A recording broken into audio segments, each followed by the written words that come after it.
Yo guys, Master D here, and welcome back to my top 20 favorite Zelda dungeons of all time. And now, continuing where we left off.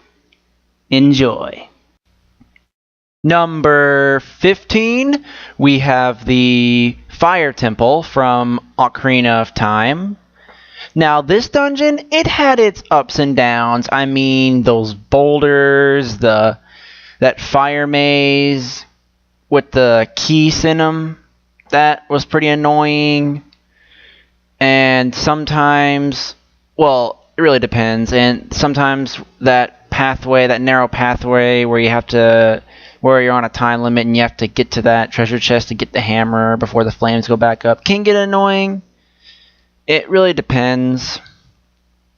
Those fire dancers that you fight used to be pretty annoying, but they're actually pretty good. They don't bother me now. I mean, they're no problem now. Because I didn't know how to beat them back then. But other than that, this dungeon's pretty fun.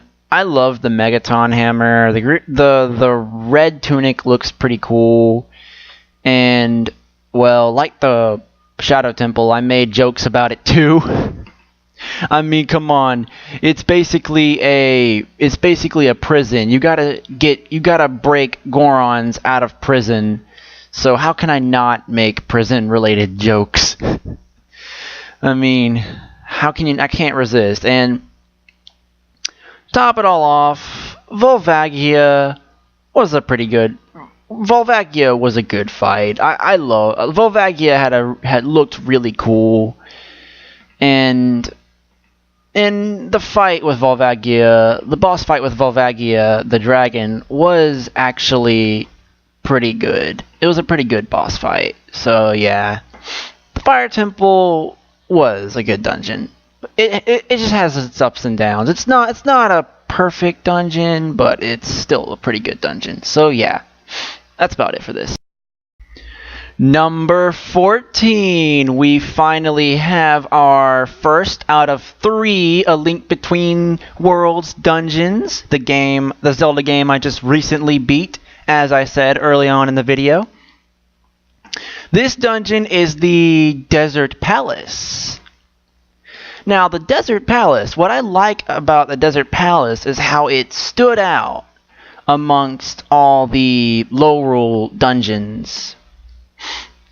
All the dungeons in Lorule. I mean, because unlike all the other dungeons in Lorule, you actually have to access this dungeon through Hyrule. And the only time when you're in Lorule is when you're fighting the boss. And kind of similar to Spirit Tracks, you do use the sand rod, but this time you kind of use it as a way to make your own paths. And I like how you get the Titan's Mitt in this one, because that is a very useful item, especially when you're trying to get the Mai-Mais, all 100 Mai-Mais, because you really need that. And what I really wish they would have done with this dungeon is, instead of just going into Lorule to fight the boss, I wish they would have had more puzzles where you have to switch from Hyrule to Lorule. I mean, I kind of thought it would have been more creative, but you know, it's okay. I mean, this dungeon's still good either way. I still like the idea. I just wish they would have done more puzzles that were, you know, that had to do with switching from Hyrule to Lorule. But yeah, other than that, this was a good dungeon. On to the next entry. Number 13, we have the Palace of Winds from the Minish Cap. Now, this dungeon is actually way more memorable than the Temple of Droplets by a long shot. Actually, the whole sky area was actually pretty memorable. That was actually my favorite area in the game, along with this dungeon. I mean, there's practically barely any actual ground. You're always having to jump or fly around in this dungeon. I mean, it's basically in the sky. There's a lot of areas where you can fall off, and the Rock's Cape was actually a pretty good item. Georg Pair was a pretty decent boss. I mean, instead of fighting on a normal arena, the actual arena was the boss. The arena was the boss. That was pretty good, and you're fighting in the sky.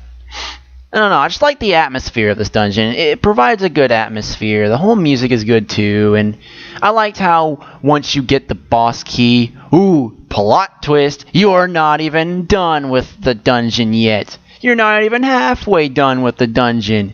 Yeah, because once you get the boss key, you're greeted with a single dark nut. That's it. And you got a whole nother section of the dungeon to go through. Now that was an interesting twist. I loved that. This dungeon was just amazing. That's enough said. On to the next entry. Number 12. We have the Snowhead Temple from Majora's Mask. Now, this dungeon, it was a pretty decent dungeon, pretty well designed. But, you know, it did get confusing at some points, but just at some points. I mean, with the whole how to get through the main room, get to every door in the center room, which is basically a humongous tower. But, you know, once I figured it out, it wasn't really all that bad. I mean, it kind of threw me off when I noticed there was lava in that dungeon. I mean, lava in an ice dungeon. I mean, you never see that. You never see that in a ice level, unless it's one of the fire ice worlds from the Mario Galaxy games. But anyways, yeah.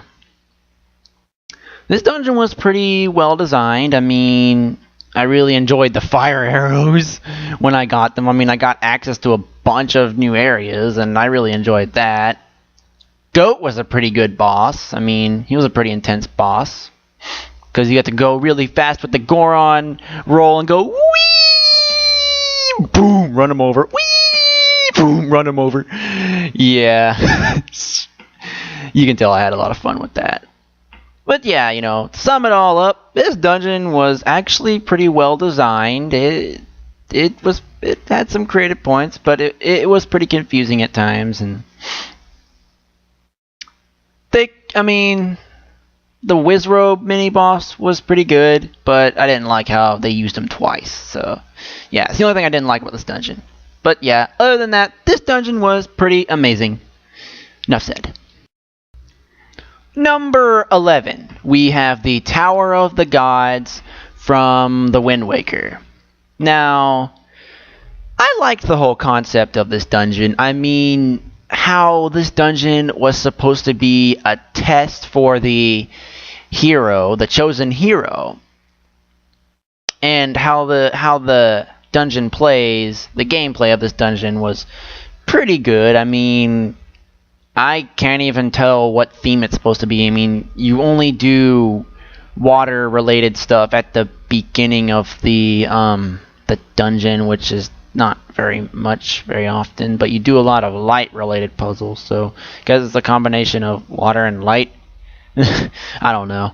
Because there's like light bridges, light staircases, and I liked how you can control you could play as those little bitty statues with that command melody. I mean, that was pretty cool. I mean, I was mind blown when I discovered that. I mean, and I also liked how the mini boss was a dark nut. Oh, now that was fun. And it had a good atmosphere, especially when you're on that staircase leading up to the boss room. I mean, how it was outside. And speaking of the boss, what's his name?